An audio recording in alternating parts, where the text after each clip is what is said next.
The conscription crisis of 1918 stemmed from a move by the British government to impose conscription in Ireland in April 1918 during the First World War. Vigorous opposition was led by trade unions, Irish nationalist parties and Roman Catholic bishops and priests. A conscription law was passed but was never put in effect. No one in Ireland was drafted into the British Army. The proposal and backlash galvanised support for political parties which advocated Irish separatism and influenced events in the lead-up to the Irish War of Independence. Background: in early 1918, the British Army was dangerously short of troops for the Western Front. In the German Spring Offensive of 1918, German troops broke through the Allied lines in several sectors of the front in France, with a local advantage in numbers of 4-1, putting severe strain on the Allied armies. The British Army, in one day, suffered a major setback, with the Imperial German Army overrunning 98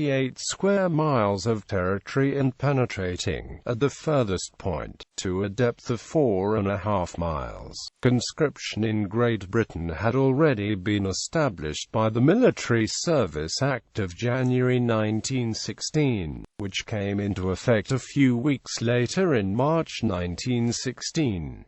By 1918, David Lloyd George was Prime Minister, leading a coalition government, and in addressing a very grave military situation it was decided to use a new military service bill to extend conscription to Ireland and also to older men and further groups of workers in Britain, thus reaching untapped reserves of manpower. Lloyd George connected the new conscription legislation to a new Home Rule Bill, which had the effect of alienating both nationalists and unionists in Ireland. Despite opposition from the entire Irish Parliamentary Party, conscription for Ireland was voted through at Westminster. Although large numbers of Irishmen had willingly joined Irish regiments and divisions of the new army at the outbreak of war in 1914, the likelihood of enforced conscription created a backlash. This reaction was based particularly on the fact that implementation of the Government of Ireland Act 1914 was controversially linked with a dual policy enactment of the Military Service Bill. The linking of conscription and Home Rule outraged the Irish nationalist parties at Westminster, including the IPP, All for Ireland League and others, who walked out in protest and returned to Ireland to organise opposition. Although the crisis was unique in Ireland at the time, it followed similar campaigns in Australia and Canada. In Australia, Irish Catholics mostly opposed conscription. In Canada, Irish Catholics supported conscription.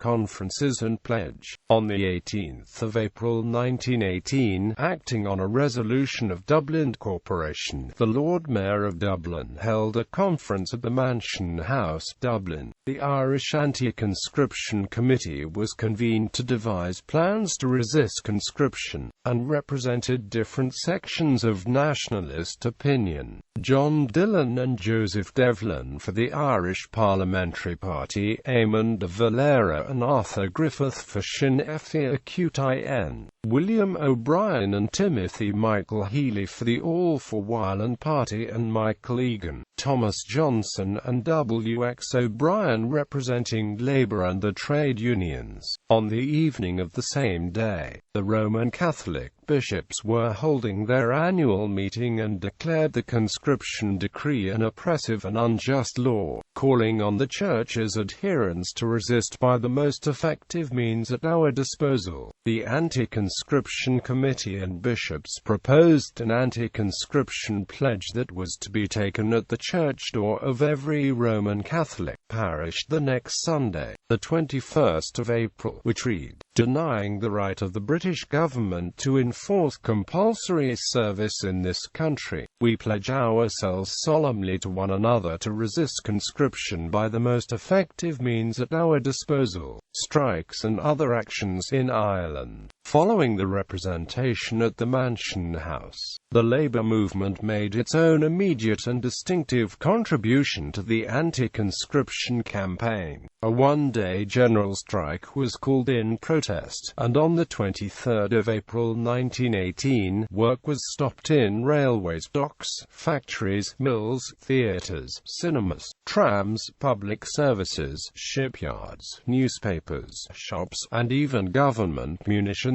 factories. The strike was described as complete and entire, an unprecedented event outside the continental countries. In the following weeks, anti-conscription rallies were held nationwide, with 15,000 people attending a meeting in County Roscommon at the start of May, where John Dillon, leader of the Irish Parliamentary Party, and Eamon de Valera of Sinn Féin shared the platform. This in itself is notable as, while sharing nationalist views, Dillon and Valera's parties had previously been divided in opinion as to the means of gaining legislative or complete independence from the United Kingdom. On the 11th of June, Dublin's Lord Mayor, Lawrence O'Neill, in a letter to the President of the United States, Woodrow Wilson, called for support against conscription. In the fourth year of a war ostensibly begun for the defense of small nations, a law conscribing the manhood of Ireland has been passed, in defiance of the wishes of our people.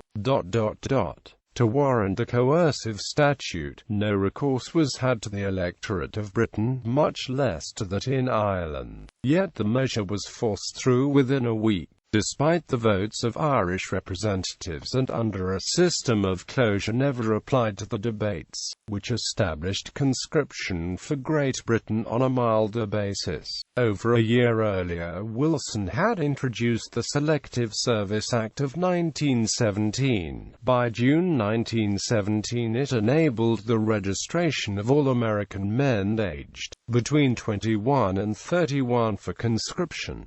The German plot, nervous of growing unrest, and still with dire need to progress conscription in Ireland, Lloyd George's government undertook several initiatives to quell the backlash. As Sinn Féin was publicly perceived to be the key instigator of anti-government and anti-conscription feeling, the Lord Lieutenant of Ireland, Lord French, claiming evidence of a treasonable plot between Sinn Féin and the Germans, ordered the arrest of 73 Sinn Féin leaders, including Griffith and de Valera, on the 17th of May. This heavy-handed response by the Dublin Castle authorities did little to defuse the situation. Hay Plan. Simultaneously, a more subtle effort was undertaken from the offices of Lord Northcliffe under the Minister of Information. The Hay Plan was conceived by Stuart Hay, a British Army captain, who was under orders to establish a proposal to work around widespread anti-conscription feeling and persuade Irish nationalists to join the French army. Hay's plan relied on the power of the Roman Catholic Church in Ireland to sway opinion. If the Church were definitely or even in a large measure converted and the support it has given to disloyal elements be not taken away but thrown on to the other side in the controversy, much would be done for the future of the peace in Ireland. The plan simply called for a letter to be sent by the French primate to the Irish bishops, requesting that they soften their opposition to conscription to aid the war effort in France. Despite some progress in August in persuading Primate of All Ireland Cardinal Logue through these means,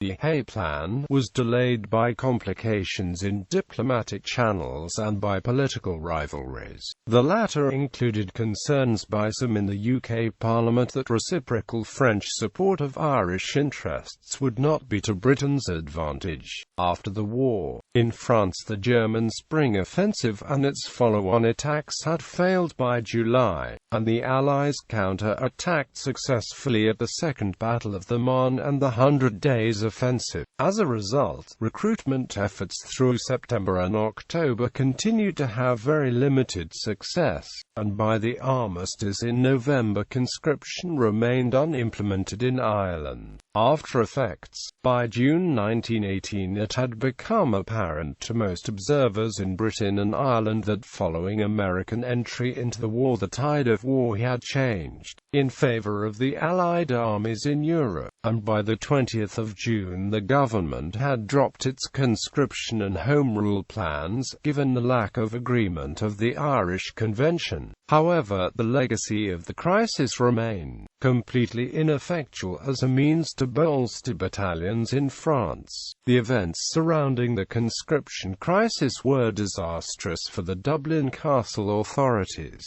and for the more moderate nationalist parties in Ireland. The delay in finding a resolution to the Home Rule issue, partly caused by the war, and exaggerated by the conscription crisis in Ireland, all increased support for Sinn Féin. Sinn Féin's association with the 1916 Easter Rising and the anti-conscription movement, directly and indirectly led on to the landslide victory over the Irish Parliamentary Party, the formation of the First Dáil Éireann, and in turn to the outbreak of the Anglo-Irish War in 1919.